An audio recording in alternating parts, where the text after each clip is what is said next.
Sunday, April 12, 1981. Kennedy Space Center, Florida.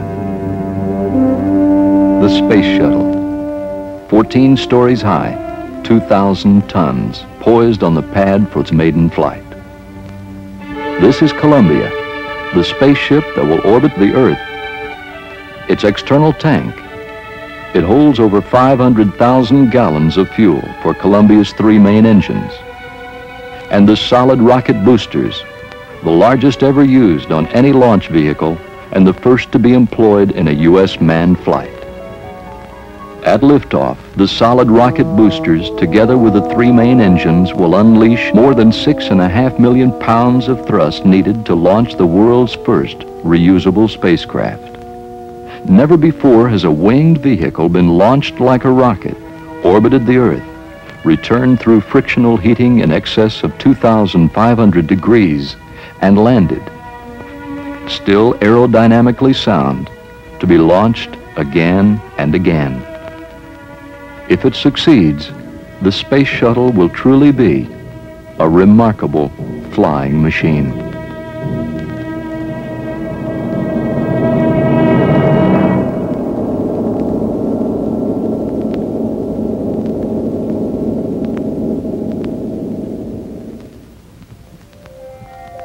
There are many other goals to be reached during the 54.5-hour mission that lies ahead.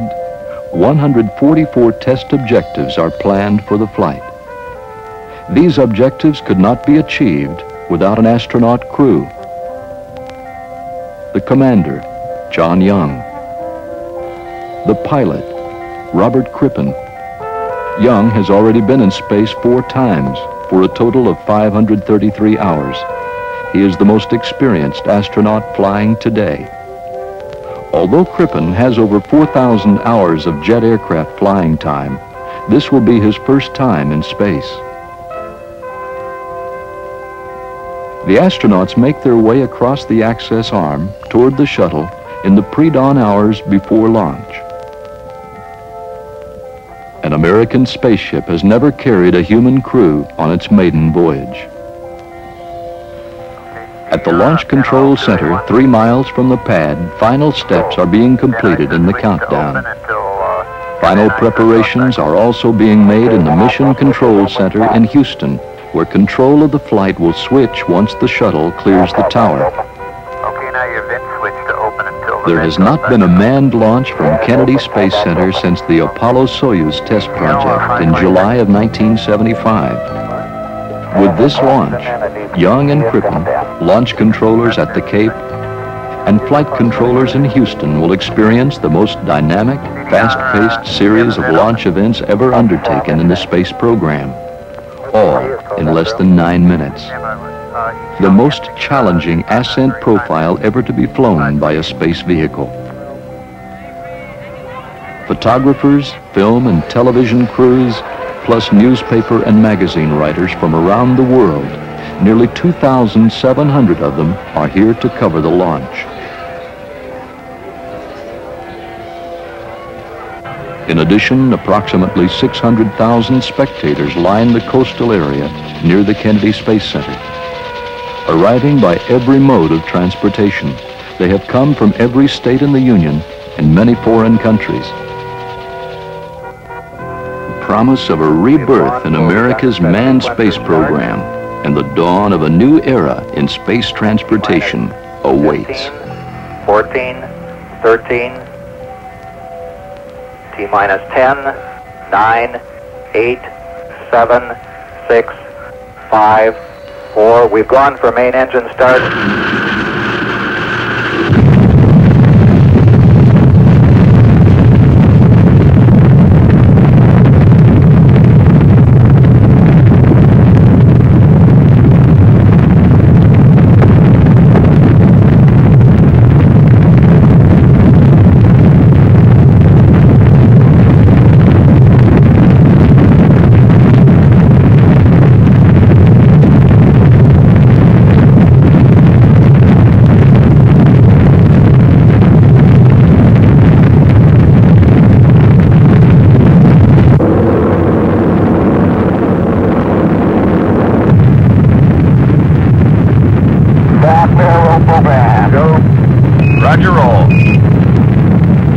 roll will put the shuttle on its precise heading toward an imaginary target in space.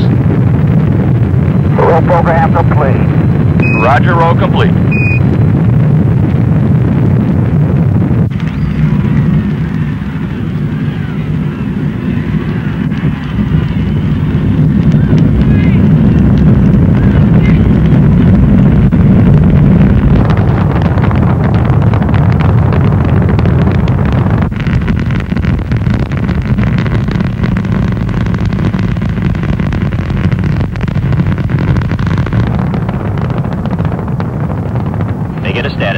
Go. Booster. Go. GNC. Go. Eagle. Go. Go at 40, Capcom. Columbia, Houston, you're go at 40. The shuttle is now 40 seconds into flight. Roger, Columbia, on the nice ride. You're lofting a little bit. You'll probably be slightly high at staging. Negative seats. Columbia, you're negative seats. Should anything go wrong, the shuttle is now too high for the astronauts to use their ejection seats. Columbia, you're go for SRB SEP.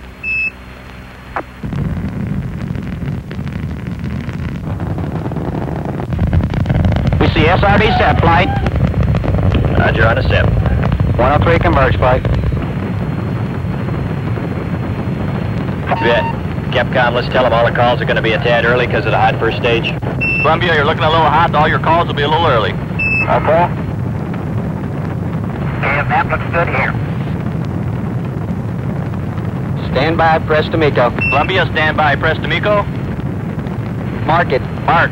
Press for MECO. Roger, press for MECO. The shuttle can now continue toward MECO, main engine cutoff.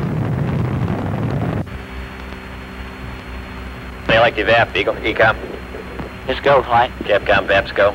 Stand by, negative return. Columbia, stand by for negative return. Mark it. Mark. Negative return. And your VAP is good. Outstanding. Sure is. We can confirm it. What a view. And single engine rota flight. And Columbia, your single engine rota. Columbia can land safely at the Naval Air Station in Rota, Spain, even if 2 of the 3 main engines should fail. Right now, the engines are generating over 42 million horsepower.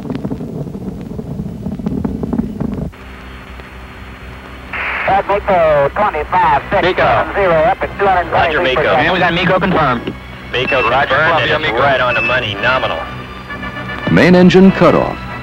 Columbia is now in space, traveling over 18,000 miles per hour. Okay, we got SEP. Roger, and we confirm the SEP, Columbia. The external tank has just been jettisoned and is now falling away from the shuttle back toward Earth. The tank will break up as planned over the Indian Ocean when it comes into contact with the atmosphere. Shortly, by firing the OMS, Orbital Maneuvering System engines, Columbia will achieve orbit. Then one of the most important tests of the mission will be attempted, opening the payload bay doors. The doors must be opened before the end of the 6th orbit to expose the space radiator cooling system. If the radiators cannot be exposed, heat collected from the onboard electronics cannot be released, and the astronauts will have to return home. The OMS burns are successful. Columbia is now in orbit, circling the Earth at an altitude of approximately 150 miles. The payload bay doors will now be opened. Okay, the 4th door's coming open now. Roger, copy. Well, you are missing one fantastic sight. Boy, that is really beautiful out there. We appreciate those updates.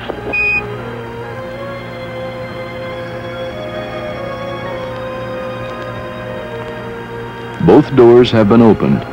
The radiators can be deployed to begin dissipating the heat. The doors are all opened up and hunky-dory. Glad to deploy it right on time. And the radiators look good. Okay, We want to show you our own spots here. We do have a few tile missing off of both of them, off of the starboard pod, 3 tile and some smaller pieces, and off the port pod, looks like I see 1 full square and looks like a few little triangular shapes that are missing, and we're trying to put that on TV right now. Roger, Cripp, we can see that good. From what we can see of both wings, tops and leading edges, though, all those are fully intact. Within minutes, an assessment is completed on the impact these missing tiles could have on the remainder of the mission. At a news conference later in the day, Flight Director Neil Hutchison answers questions from reporters. But you asked me if I knew where there were any other tiles that might be loose. The answer is no. And quite frankly, we're not worried about any other tiles being loose. At this writing, is there anything at all that would lead you to say you might not go for a full duration mission? Nothing. Columbia, Houston, you guys did so good, we're going to let you stay up there for a couple of days. Your gopher on orbit. Spacecraft Let's Go for on orbit. This thing is just performing just outstanding. Roger, we agree with that. And Columbia, Houston, just for your information, you dropped those SRBs right on target, and they were floating just the way they ought to be, and the boats were getting ready to fish them and bring them back. Okay. The ride that they gave us was pretty neat. The solid rocket boosters, which separated from the Columbia as planned 2 minutes 11 seconds into the flight, landed on target in the Atlantic Ocean, 151 miles downrange from the launch site. After being towed back to Kennedy Space Center, both boosters will be refurbished and used again in a future shuttle flight. The 3rd and 4th Ohms burns are also successful, raising Columbia's orbit to an altitude of approximately 172 miles. For the first television transmission from inside the spacecraft, the crew will give a status report on the mission. The flight so far has gone as smooth as it could possibly go. We've done every test that we're supposed to do, and we're up on the timeline, and the vehicle has just been performing beautifully, much better than anyone ever expected to do on a first flight, and no systems are out of shape. And it's delightful up here in zero gravity, might add. Of course, we owe this to a lot of people, and we certainly want to thank everyone who has helped get this thing airborne, and can take great pride in it's doing so well right now. Okay, we're switching over to the aft camera here. I'd like to echo John's words as I usually do. I guess being the so-called rookie on this flight, I had a thrill from the moment of liftoff all the way up to what we're doing now. It's really been super. The spacecraft has worked as advertised all the way along. I think we've got something that's really going to mean something to the country and the world. This vehicle is performing like a champ, like all of us that have worked so long on it knew that you would. Okay, crew, we appreciate those comments. I guess that does it. That was a good time, and I think you must have practiced. We're just about to lose your ghost song. Just accident. Just accident, says Robert Crippen. None of the other events of the day have been accidental. Every test, liftoff, SRB separation and recovery, ET separation and impact, 4 ohms burns, payload bay door latch opening and closing tests, radiator latch deploy and stowing tests have all been successful. I guess we owe you guys one super attaboy for today. This is fantastic. You worked through a pretty long, hard day, and you're essentially right on schedule, which is going to be close to being a first sort of spaceflight biz, I think, for first day activities. It's sure been fun working with you today, and we look forward to seeing you in the morning. I hope you get a good night's rest. Okay, you guys did super work today. See you mañana. Roger, thank you. See you tomorrow, guys.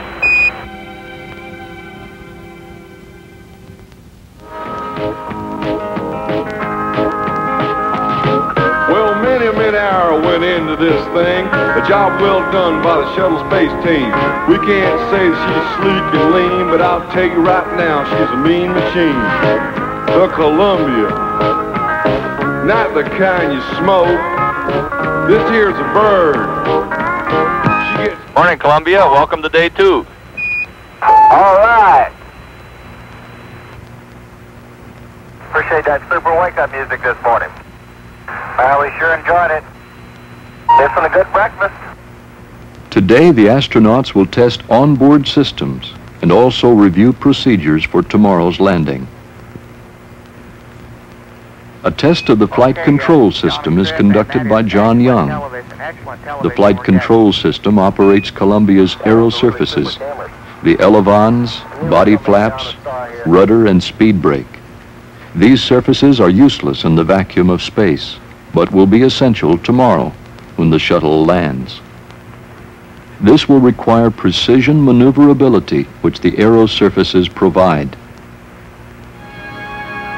Payload bay door cycling tests help ensure that latching and closing procedures can also be done before entry tomorrow. As with every mission, many pictures of the Earth are taken by the astronauts. Over 500 on this first shuttle flight. Active volcanoes, cloud formations, alluvial fans, giant whirlpools over 15 miles in diameter, sand dunes 1,500 feet high, running unbroken for hundreds of miles. The high Himalayas, where mountain peaks reach 24,000 feet. And one of the most remarkable space photographs ever taken of the Earth, an area in Iran exposed to wind erosion, which has resulted in these breathtaking silt and sandstone formations that look more like a painting than a desert. After lunch on the second day, the astronauts receive a phone call from the Vice President of the United States, George Bush. How's it going up there? Everything rocking along all right? Spaceship is just performing beautifully. Well, it's great, and everybody views it, I'm sure, just as the forerunner of great things to come. I think your trip is just going to ignite the excitement and the forward thinking from this country, so I really just wanted to call up and wish you the very best. We certainly appreciate it, Mr. Vice President. The crew also don and check out the ejection suits they will wear during entry. Young, Crippen, and Columbia pass every test. They are ready for the final phase of the mission, entry and landing.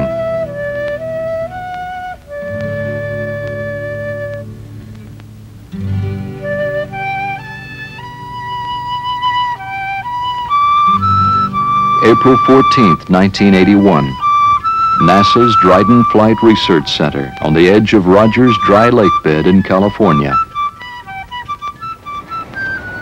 A recovery convoy of 24 vehicles and more than 100 personnel are assembling here to power down Columbia after landing.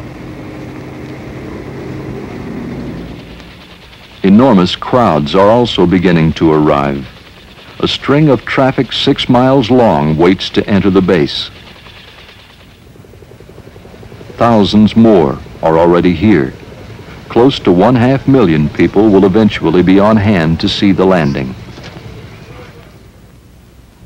On board, the astronauts suit up for entry. The ascent and orbital phases of the mission have gone extremely well. Now the final phase must be completed. Before that begins, Columbia, you have a go for payload bay door closing. the doors, which have been open a total of 47 hours during the flight, must now be closed. Then, using the RCS thrusters, Columbia will maneuver into deorbit burn attitude, head down and backwards, fire the OMS engines one last time, and descend into the Earth's atmosphere. Nice and easy does it, John. We're all riding with you. Columbia is out of contact during the OMS burn. Mission Control will not know if this burn was successful until they are in communication with the spacecraft over Australia. It is now over the Indian Ocean on the other side of the world. But from that distance, the burn must be precise, so that later, Columbia will hit the lake bed target in California. Columbia, this is Houston through Yargady. We're standing by. Burn was on time at nominal residual 110. Columbia is now committed to entry. With an RCS post-burn maneuver and several firings, it is oriented to a heads-up, nose-first attitude headed toward entry interface. This is where the atmosphere begins, at approximately 400,000 feet. From that moment until the shuttle reaches 165,000 feet, it will be in communication blackout, out of touch with mission control for almost 20 minutes. The landing site is almost 4,400 miles from entry interface. Chase planes are preparing to take off. One will call out altitudes and check Columbia for any damage just prior to landing. When the shuttle touches down here, it will be traveling at 216 miles per hour. Right now it's going more than 17,000 miles per hour. Before it lands, it must slow down, lose energy, and it must survive the intense heat caused by traveling through the atmosphere at such a high rate of speed. Several S-turns or roll reversals are used to slow down and maneuver Columbia through the atmosphere. This one is done at 256,000 feet when it is traveling at more than 26 times the speed of sound.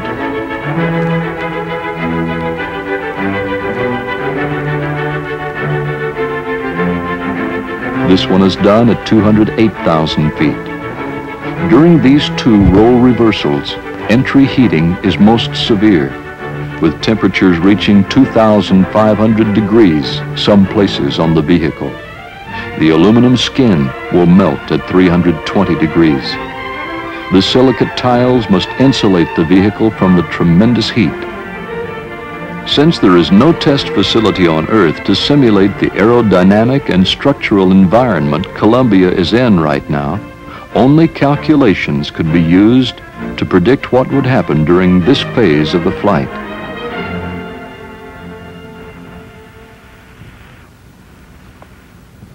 The predictions and calculations had to be right. Hello there, Houston, Columbia's here. Hello, Columbia, Houston's here. How do you read? Flying clear, and we're doing Mach 10.3 at 180 AS. And we couldn't agree more, John. Your state vector's good. We've got good data in-house. Okay. The entry trajectory, velocity, and position look good. Columbia is heading for home, now only 470 miles away. Nothing more left RCS, but okay. Right, we're showing a roll. And John, we're showing you rolling right. Looking good. Right, normal roll. We're showing him crossing the coastline flag. Columbia, we show you crossing the coast now. Right, yeah. We can go. The shuttle is first sighted at about 100,000 feet with a long-range camera from Anderson Peak, California. What a way to come to California. In flat paddle, I still look perfect right on the nominal. Roger that. Out of 112K, 4.8 Mach. We're seeing this in a row. We see DLAS 21 degrees. A roll reversal is done over Bakersfield, California.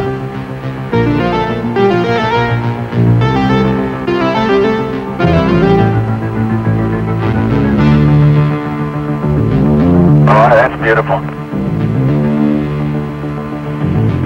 Trace has a tally. Roger, taking. And we're seeing 1.3 Gs coming around the hack. Roger that. The astronauts are making the final turn to line up with the runway.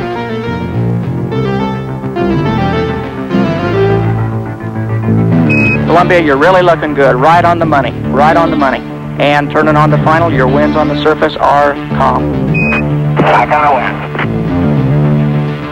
You're right on the glide slope, Columbia. Yeah, clear, John. Looks real good underneath. Everything looks real good. chase reports no tile or other damages evident underneath the shuttle. Columbia's altitude is now just over 5,000 feet.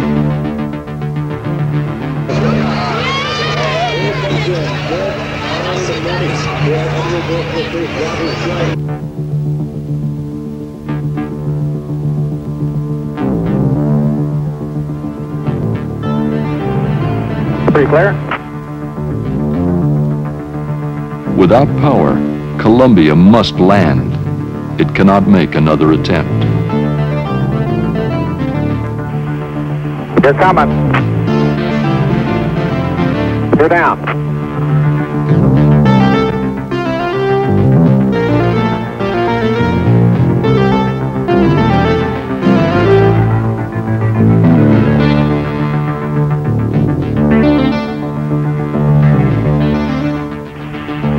Feet.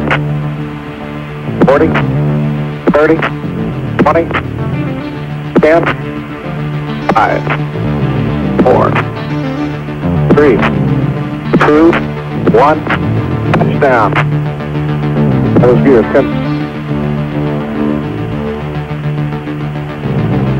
5, 4, 3, touchdown. Look it off, skipper.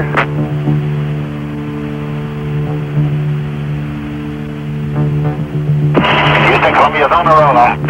Welcome home, Columbia. Beautiful, beautiful.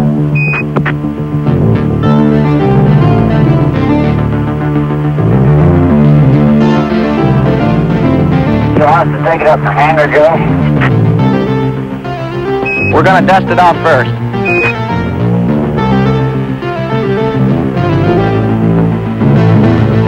This is the world's greatest all-electric flying machine, I'll tell you that. It was super.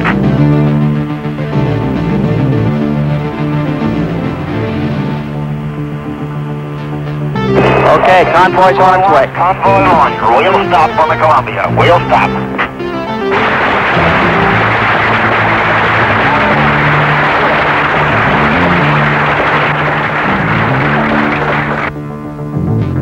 The maiden voyage of Columbia has been a success.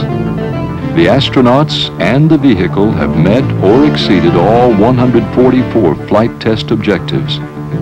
The integrity of all the systems, propulsion, avionics, structural, flight control, power, and thermal have been affirmed.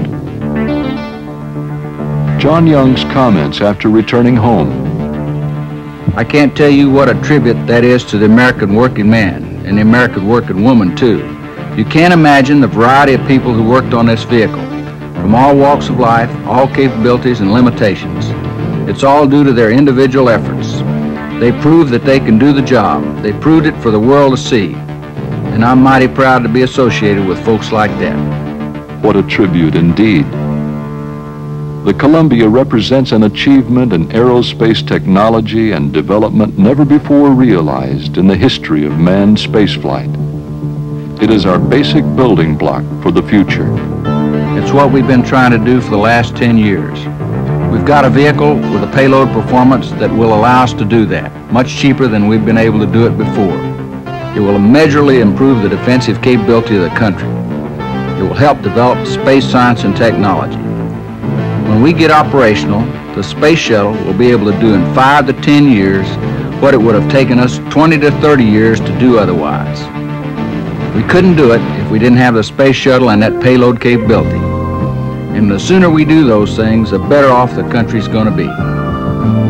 A revolutionary new era in space transportation has just begun. Routine access to space. Welcome to the future.